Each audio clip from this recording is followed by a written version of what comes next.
अतिवृष्टीग्रस्त शेतकऱ्यांच्या नुकसानीची पाहणी करण्यासाठी राज्याचे मुख्यमंत्री, दोन्ही उपमुख्यमंत्री आणि वेगवेगळ्या खात्याचे मंत्री आता महाराष्ट्रभर फिरतायत.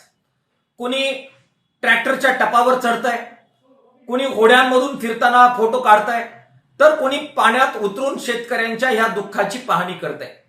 मला वाटतं ह्या सगळ्या नौटंकी करण्यापेक्षा मंत्रालयात बसून त्यांचा जो 30 मे 2025चा शासनादेश आहे तो जर बदलला, ज्याच्यामध्ये सांगितलंय की 1 हेक्टर कोरडवाहू जमीन जर खराब झाली तर आम्ही किती रुपये देणार, 8,500 रुपये फक्त, ज्याच्यामध्ये 1 एकरची नांगरणी सुद्धा होणार नाही. बागायती जमीन खराब झाली तर किती देणार, प्रति हेक्टरी केवळ 17,000 रुपये.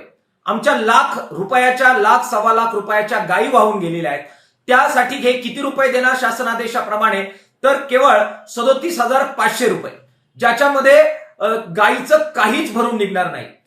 त्यामुळे नौटंकी करत पाण्यात फोटो काढून, जहाजावर फोटो काढून, होड्यांमध्ये फोटो काढून सोशल मीडियावर टाकण्याऐवजी मंत्रालयात बसा, हे शासनादेश बदला. जे निकष पीक विम्याचे तुम्ही काढून टाकले त्याच्यामध्ये आज आम्हाला ह्या अतिवृष्टीमध्ये मदत मिळाली असती, तो पुनर्प्रस्थापित करा. आणि अभूतपूर्व परिस्थिती आहे, त्याच्यामुळे शासनादेशाच्या पलीकडे जात 1 एकरला किमान 50,000 रुपये कसे देता येईल शेतकऱ्यांना, आणि ज्या शेतमजुराचं आज श्रमाचं नुकसान झालेलं आहे, त्याला जगणं मुश्किल झालेलं आहे, त्याला तातडीची 25,000 रुपये मदत ही कशी देता येईल यासाठी शासनादेश काढा, धोरण घ्या. हे करणं आज जास्त महत्वाचं आहे. नौटंकी करण्यापेक्षा अशा प्रकारचे निर्णय हे राज्य सरकारने, मुख्यमंत्री आणि उपमुख्यमंत्र्यांनी घेतले पाहिजेत. अशा प्रकारचं आवाहन किसान सभेच्या वतीनं आम्ही त्यांना करतोय.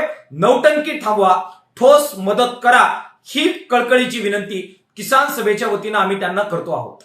आता isakal.com आहे देशातील नंबर 1 ची मराठी न्यूज वेबसाईट.